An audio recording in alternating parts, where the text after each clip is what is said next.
하나님께서 우리에게 주신 말씀은 사도행전 9장 1절에서 9절까지 말씀입니다. 사도행전 9장 1절에서 9절까지 좀 길어서 우리 한 절씩 번갈아 가면서 교독하도록 하겠습니다. 예, 제가 읽고 여기 계신 여러분들이 한 절 읽고 번갈아 가면서 읽고 마지막 9절은 함께 합독하도록 하겠습니다.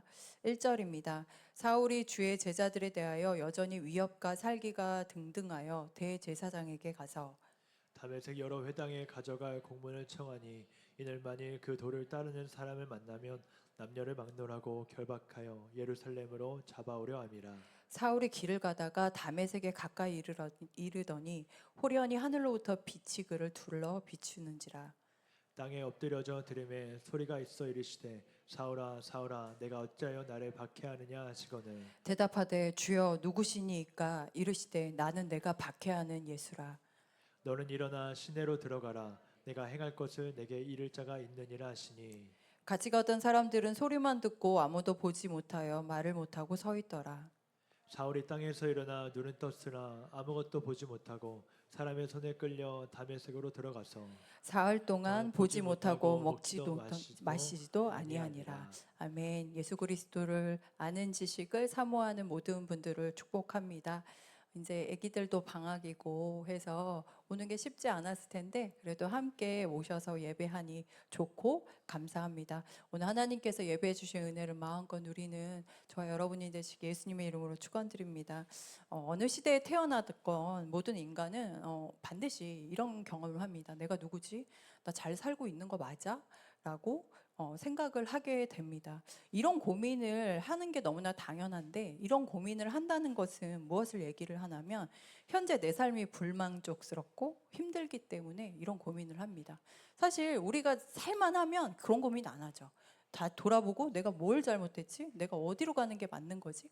어떤 기준에 맞춰가지고 살아가고 내 삶을 정돈하려고 하는 열심을 하지 않을 겁니다. 왜냐하면 그냥 살면 사는 대로 살면 잘 살아지니까 굳이 내가 지금의 삶의 자리에서 어떤 게 맞는 건지 이렇게 분별하고 살아가려고 하지 않죠. 뭔가 지금 내가 잘못되고 있구나. 뭔가 잘 안 되고 있구나라는 것을 알기 때문에 이런 고민을 합니다. 사실 인간 역사를 살펴보면은 맨 정신으로 살기 쉽지 않습니다.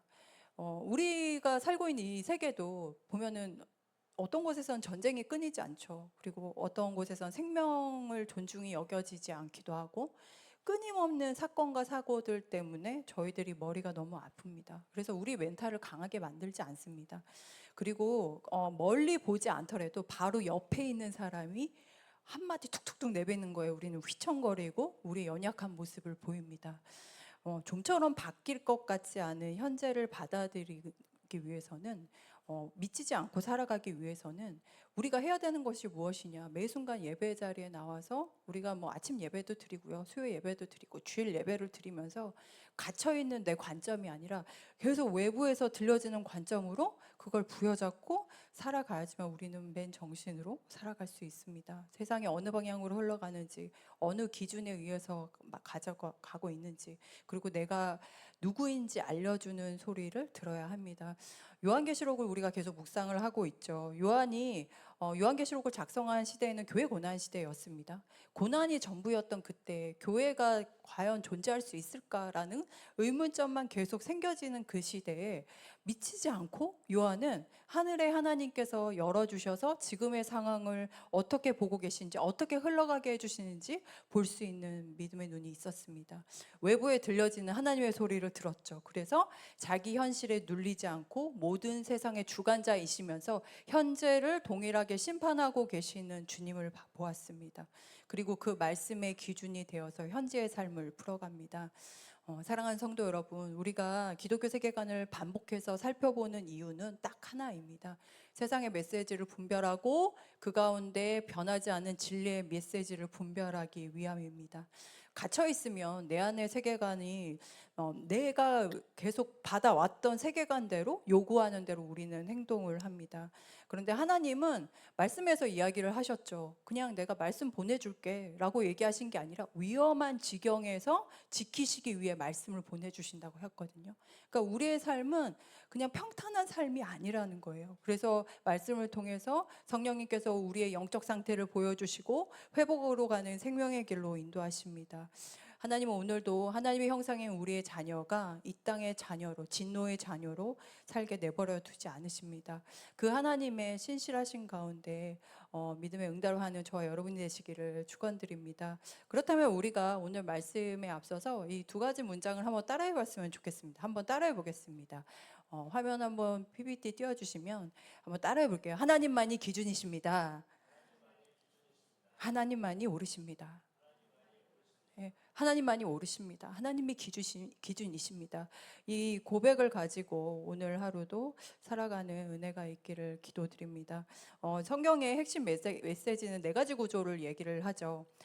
네 가지 구조는 하나님이 모든 걸 창조하셨지만 인간이 타락을 했고 그럼에도 불구하고 하나님께서는 다시 한번 그들을 구원하셔서 완성의 하나님 나라를 누릴 수 있도록 이끌어 가신다. 이것이 성경의 핵심 메시지고 기독교 세계관의 아주 큰 구조입니다. 이 구조를 알면 내가 세계관에 어떤 영향을 받고 살아가는지 이제 파악이 됩니다. 무의식적으로 내가 받아들이고 있는 세계관을 이제 볼 수 있게 되거든요. 그렇다면 우리가 지난 시간에 계속 이야기했던 세계관의 흐름에 대해서 계속 반복할게요. 반복. 왜냐하면 이 반복해서 내가 지금 붙잡고 있는 것이 세상의 세계관이구나 라는 것을 인식하고 있으면 우리는 분별해서 믿음의 싸움을 할 수 있거든요. 보면은 가장 먼저 저희가 이야기했었던 건 유신론입니다. 유신론이라는 것은 하나님이 모든 걸 창조하셨다는 거죠. 하나님을 믿는 사람들은 하나님이 모든 걸 창조하셨다고 믿습니다. 근데 하나님뿐만이 아니라 어떤 신적인 존재를 의지해서 살아가는 게 내 존재구나라는 것을 믿는 것이 유신론입니다. 근데 여기서 사람들이 유신론에서 끝나지 않죠. 조금 더 시기가 지나가면서 뭐라고 생각을 했냐면 하나님이 창조 다 끝내셨잖아. 그럼 이 세상은 이미 알아서 돌아가고 있잖아. 그러면 굳이 하나님이 필요 없지. 그래서 하나님을 저 멀리 보내서 하나님 나라 있고 하나님 나라에서 하나님 사세요 하고 우리 나라 그냥 내 안에 내 바운더리 안에서 살아가려 하고는 이신론이 등장을 하기 시작합니다. 이 이신론은 지금까지도 영향이 있죠. 그래서 하나님을 쫙 멀리 갔으니까 요 바운더리 안에서 누구에게 초점을 맞추냐면 인간에게 초점을 맞춥니다. 그러다 보니까는 인간의 이성 경험을 매우 중요하게 여기죠. 그런 가운데 또 어떻게 생각이 났냐면 하나님이 굳이 없어도 이 자연 세계 안에는 이미 질서 정연하게 작동된 체계가 있어. 질서가 존재하지. 그러니까 하나님 없어도 되고 하나님은 안 계시다 쪽으로 가고 내 바운더리 안에서 내 통제 안에서 내가 만들어 놓은 성 안에서 운영할 수 있다라고 생각을 합니다. 그러다 보니까는 이제 무신론으로 가죠. 하나님을 부정하게 됩니다. 이미 하나님 없어도 이 세상은 하나님 없이 정해진 질서와 법칙으로 풀어져 가기 때문에 굳이 하나님 개입이 필요하지 않다. 그리고 외부 개입이 필요 없는 거예요. 근데 이렇게 내 계획대로 내 통제대로 내가 생각한 대로 내 바운더리 안으로 계속 살아가다 보니까 어떤 당혹스러움이 생기냐면 내가 통제하지 못하는 상황들이 막 발생이 되는 거예요. 내가 계획한 대로 막 풀어가려고 해도 풀어지지 않고 저 사람을 내 마음대로 하고 싶은데 되지 않고 내 상황을 내가 생각하는 내가 받아들일 수 있는 대로 받아들이면 풀어가면 좋은데 내가 생각하는 너머의 일들이 막 여기저기 일어나는 거에 대해서 사람들이 매우 당황하기 시작합니다. 그래서 이런 걸 경험하는 거예요. 내가 주관자가 아니구나. 아무리 내가 이 세상을 통제하고 내 계획대로 살아가려고 해도 내가 주관할 수 없구나라는 것을 경험을 하게 됩니다. 그러다 보니까 자연적으로 이제 허무주의 쪽으로 넘어가게 됩니다. 허무주의 쪽은 이런 거죠. 기계 부품처럼 나도 이 질서 안에 그냥 질서 정연하게 이 안에서 하라는 대로 하면 되는데 이렇게 하다 보니까 이 흐름 안에서 벗어나는 내 사고가 막 확장이 되는 거예요. 나는 여기 있는데 내 몸은 여기 있는데 생각은 다른 데 가 있고 나는 몸과 내 생각이 따로 놀고 있는 내 모습을 막 발견을 합니다.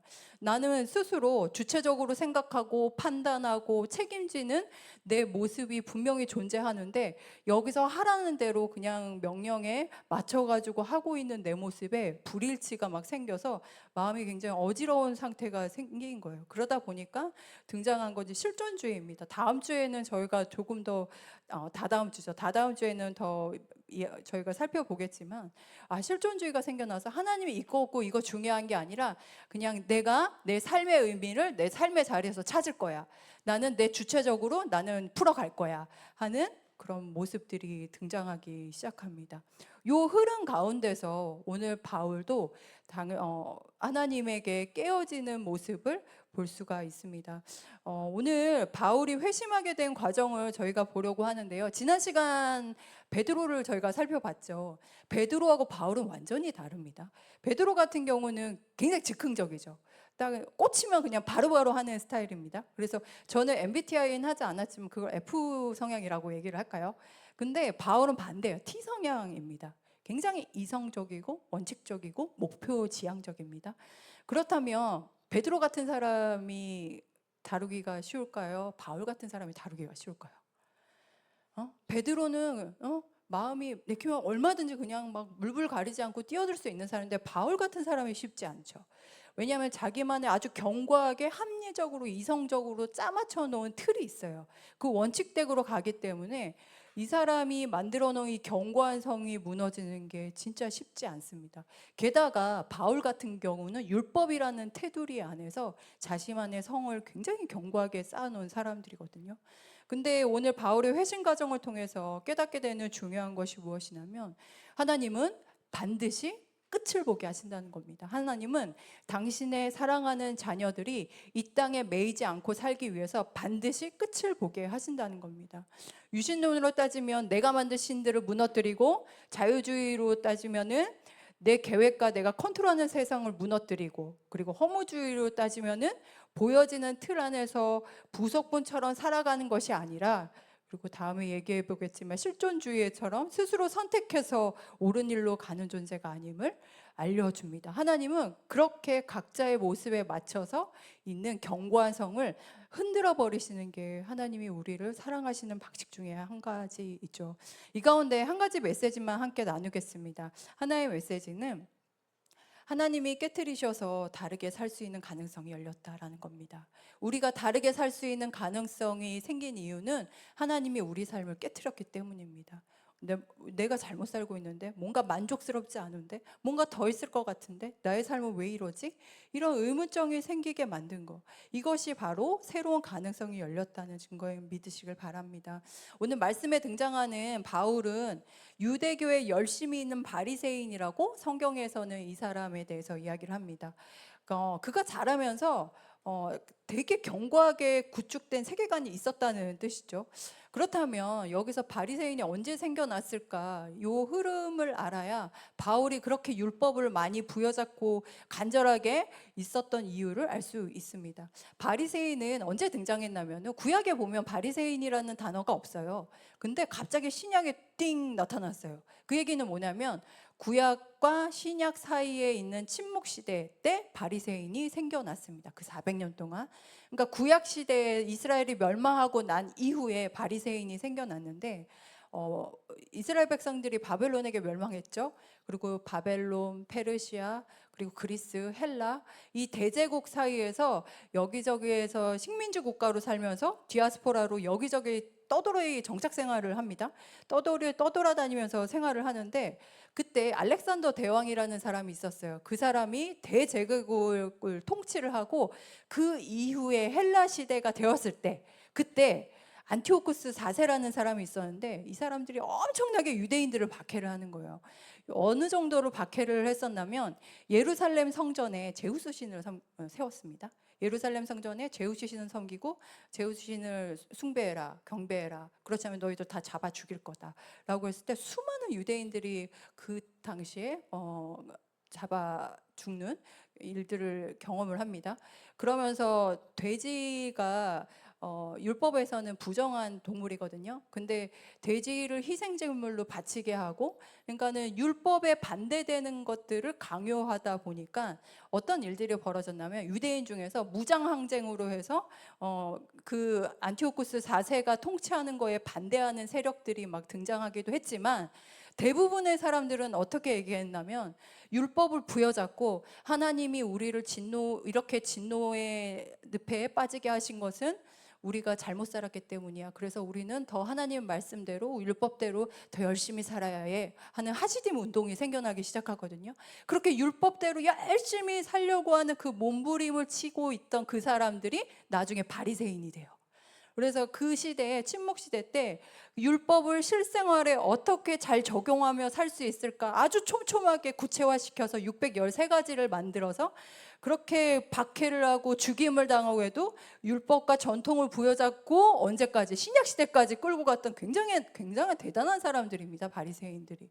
그래서 그 억척 같은 고난의 모진 세월을 견딘 게 바로 바리새인이었고, 그래서 이렇게 견디었다라는 거에 엄청난 자부심이 있었고, 그래서 예수님 시대까지 오게 된 거거든요. 그래서 기본적으로 사람들의 베이스는 바리새인들을 존경합니다. 왜냐하면 그 모진 세월을 말씀을 붙잡고 그렇게 실천에 옮겨서 살아왔던 집단이었기 때문에, 그래서 유대인들 사회에서는 바리새인들을 매우 존경했고, 그게 신약 시대까지 이어졌습니다. 그래서 이 사람들에게 있어서는 옳은 기준은 무엇이냐면, 율법을 얼마나 잘 지키냐, 율법을 얼마나 말씀하신 대로 정확하게 지키느냐, 이것이 의로움의 기준이었습니다. 사랑하는 여러분, 저희들이 한번 생각을 해볼까요? 너무 어렵게 이룬 것들은 되게 소중하죠. 그러니까 이거를 함부로 하지 않습니다. 계속 움켜쥐고 사는 게 인간의 모습입니다.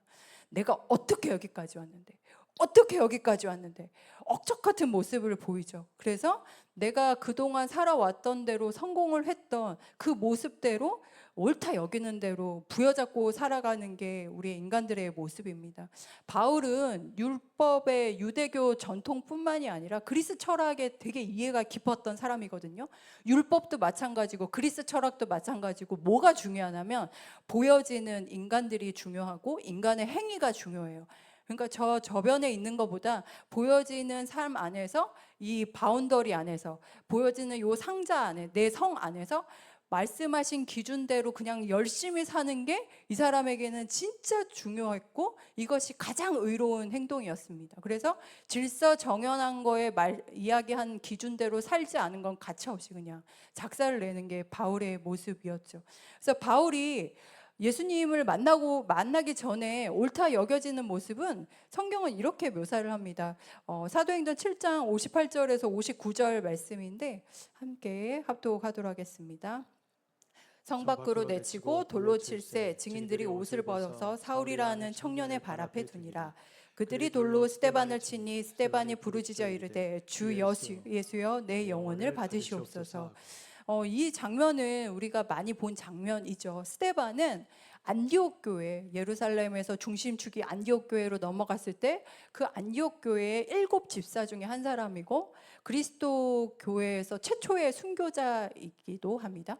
이 스데반이 죽는 현장에 바울이 있었는데 바울이 가장 앞장서서 있었어요. 그러니까는 스데반은 죽어야 맞는 존재야라고 확증하는 게 바로 바울의 모습이었습니다.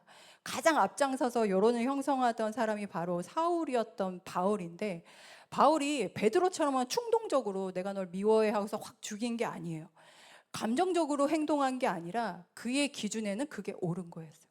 왜냐하면 율법이, 예수님께서 오셔서 내가 율법을 완성했다라고 얘기하시고 본인이 메시아라고 하시는데, 그동안 열심히 견고하게 만들어 놨던 틀을 막 흔들어 버리는 예수님을 그냥 둘 수만은 없었어요. 신성모독을 한다 생각을 했기 때문에 잡아 죽이는 것이 당연했고, 그래서 예수의 추종자도 그렇게 잡아 죽이는 것이 당연했습니다.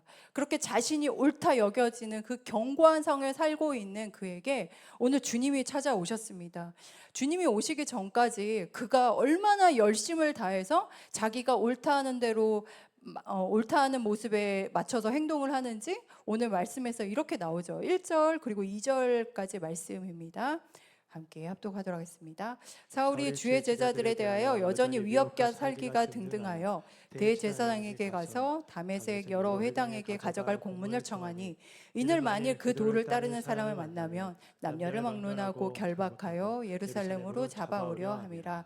일 처리하는 거 보십시오. 행정적으로 굉장히 깔끔하게 처리를 합니다.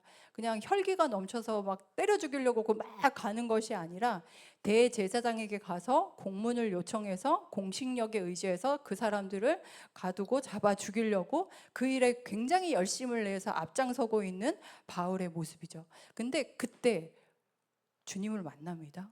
주님이 바울에게 나타나시죠. 그래서 3절에서 5절에 이렇게 이야기를 하십니다. 함께 읽어보겠습니다. 사울이 길을 가다가 다메섹에 가까이 이르더니 호련히 하늘로부터 빛이 그를 둘러 비추는지라. 땅에 엎드러져서 들음에 소리가 있어 이르시되 사울아 사울아 내가 어찌하여 나를 박해하느냐 하시거늘 대답하되 주여 누구시니까 이르시되 나는 내가 박해하는 예수라. 사울이 바울이죠. 사울이라고 하는 바울이 예수를 만났어요. 다메섹으로 공문으로 공식력을 가지고서 사람을 잡아서 죽이려고 하는 그 길에 주님의 빛 가운데 하나님 주님이 빛 가운데 바울에게 찾아오셨습니다. 그 빛에 바울이 그냥 고꾸라지는 거예요. 아무것도 할 수 없게 고꾸라지면서 부활의 주님의 음성소리를 들었습니다. 뭐라고 얘기하시면 사울아 사울아 왜 내가 나를 박해하느냐라고 말씀을 하시죠. 이 말은 이런 거예요. 너가 잘못됐다. 그리고 너가 지금 열심을 내서 굳건히 만들어 놓은 그 울타리가 안전한 게 아니야 라고 말씀합니다. 예수님은 이 땅에 구원자로 오셨죠. 구원자로 오셨다는 얘기는 각자에게 매어 있는 것을 흐트러뜨리고 무너뜨려야 하시는 게 구원자로서 주님이 우리에게 하시는 일 중에 가장 첫 번째 일입니다. 그래서 하나님께서는 바울은 자신의 모습이 하나님께 칭찬받아 마땅한 것이었고 그게 의로운 것이어서 열심을 내어서 그렇게 하고 있었는데 바울의 열심과 의로움과 상관없이 예수님은 바울의 울타리를 걷어버리십니다. 걷어버리시고 자기를 꼬꾸라뜨리시고 눈을 멀게 한 능력이 누군지를 분명히 보여주시죠. 한순간에 보여주신 거예요. 내가 열심히 만들어 놓은 견고한 성이 있는데 그 열심을 견고한 성을 가지고서 그렇게 만들어 왔는데 한순간에 주님 때문에 율법과 전통이 나를 지켜주지 않는다라는 걸 이 사람이 경험을 하고 오히려 눈이 멀어버리고 자기 몸뚱아리 하나도 자기가 어찌할 자기 이성과 자기 의지로 아무것도 할 수 없다라는 것을 이 사람이 깨닫습니다. 그래서 한 번도 경험하지 못했던 자신의 나약함을 드러내는 모습을 볼 수 있습니다. 오늘 말씀의 8절 그리고 9절 말씀인데 함께 합독하도록 하겠습니다. 사울이 땅에서 일어나 눈을 떴으나 아무것도 보지 못하고 사람의 손에 끌려 다메섹으로 들어가서 사흘 동안 보지 못하고 먹지도 마시지도 아니하니라. 바울이 이야기하죠. 사흘 동안 보지도 못하고 먹지도 마시지도 않다. 이 얘기는 무엇이냐면 그동안 내가 열심을 내고 만들었던 내 견고한 성이 잘못되었구나. 다르게 가고 있어야 되는구나 라는 것을 이 사람이 경험했다는 뜻입니다. 사랑하는 여러분, 내 욕망과 내 의지가 있는데 내 욕망과 내 원함이 가득한데 아무것도 할 수 있는 게 없다면 사람들은 허무주의에 빠집니다. 그리고 내 삶에 그동안 해왔던 모든 노력과 애씀이 그냥 바람에 나부끼는 겨와 같이 허망한 것이라면 그게 하나님과 상관없는 열심이었다면 삶의 의미를 잃어버리게 됩니다. 그러나 기억하십시오. 하나님의 역사하심은 그 깨어짐에서부터 시작이 됩니다. 말씀을 정리하겠습니다. 제가 10년 전이었나요? 그 전도사인가 다른 교회에서 사역을 할 때 어떤 분하고 말씀을 나누거나 뭔가를 이렇게 섬기는 걸 하면 너무 힘든 거예요. 너무 힘들었던 이유는 말이 끝나기도 전에 툭툭 끊어버려요. 말이 문장이 끝나기 전에 끊어버리고 그 다음에 말을 제가 막 해도 씹어버리고 그리고 막 큰 소리가 낼 필요 없는데 계속 큰 소리를 내시는 거예요. 그러니까 대화하는 게 너무너무 힘이 들어서 그래서 참다 제가 이제 목사님한테 가가지고 저의 이제 어려움을 토로했던 적이 있었어요. 그때 목사님이 이렇게 들으시고 다 듣고 나서 툭 한마디 던져주셨거든요. 근데 상황이 달리 보이는 거예요. 뭐라고 얘기하시냐면 저 너무 힘들어요. 왜 이렇게 말끝마다 말을 이렇게 자르시고 왜 제 이야기를 듣지 않으시고 이렇게 큰 소리로 그렇게 얘기하시는지 모르겠어요 라고 했을 때 이렇게 얘기하시는 거예요.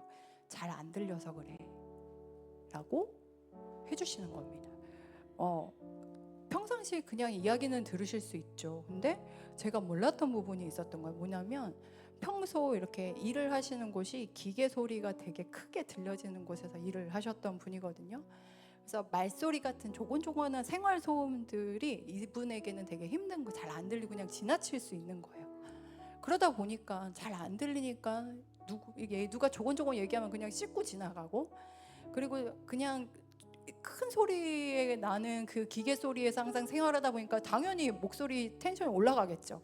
소리가 큰 소리로 얘기를 해서 이게 습관이 되다 보니까 조용한 공간에서도 그렇게 하는데 이제 저는 이제 오해를 한 거죠.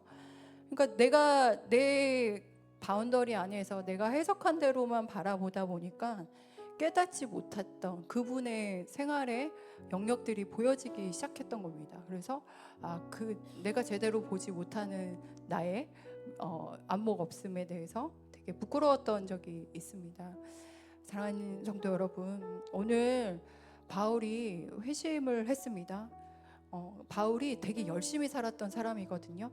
자기가 옳다 여겼던 그 원칙대로 하나하나 견고한 성을 만들었고, 그렇게 그것이 옳다고 여기면서 갔는데 그것이 단 한 번의 예수님의 빛에 의해서 얼마나 허망하게 무너질 수 있는지 이 사람은 발견을 했습니다. 그러나 기억하십시오. 하나님이 우리 가운데 당신의 자녀를 사랑하시는 방법 중에 가장 먼저는 깨어짐입니다. 하나님이 우리를 깨워주신다는 얘기는 우리가 다른 관점으로 살 수 있고 다르게 행동할 수 있는 가능성을 열어주는 시작점입니다. 우리는 세상에 흘러가는 대로 살아가는 존재가 아니라 하나님 말씀으로 이 땅에 하나님 나라를 이루며 살아가는 존재입니다. 그래서 답답한 현실 속에서도 계속 우리는 이렇게 얘기하는 거죠. 하나님만이 기준이십니다. 하나님이 옳습니다. 그 옳으신 말씀대로 한번 걸어가 볼게요 하는 그 걸어갈 적에 예전에 몰랐던 다른 감각이 켜질 줄 믿습니다. 옛 습관의 관점들을 이 시간 기도하면서 내려놓고 하나님께서 변함없이 말씀하시는 그 진리의 말씀을 들으십시오.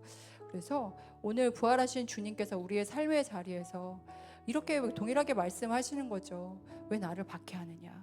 왜 나와 상관없게 가져가고 가느냐? 왜 그 가운데서 움켜쥐고 있니? 라고 하시는 그 부르심의 자리에서 다시 한번 하나님께 나를 내어드리고 하나님의 역사하심께 내어드리는 그런 은혜가 있기를 원합니다. 이 시간 함께 찬양하기를 원하는데요, 이 찬양을 함께 부르기를 원합니다. 하나님이 우리를 깨트리시고 새로운 가능성으로 우리를 인도하신다는 것은 하나님의 열심이 우리 삶 가운데서 여전히 작동되기 때문입니다. 그 부르심에 응답하는 저와 여러분이 되시길 예수님의 이름으로 축원드립니다.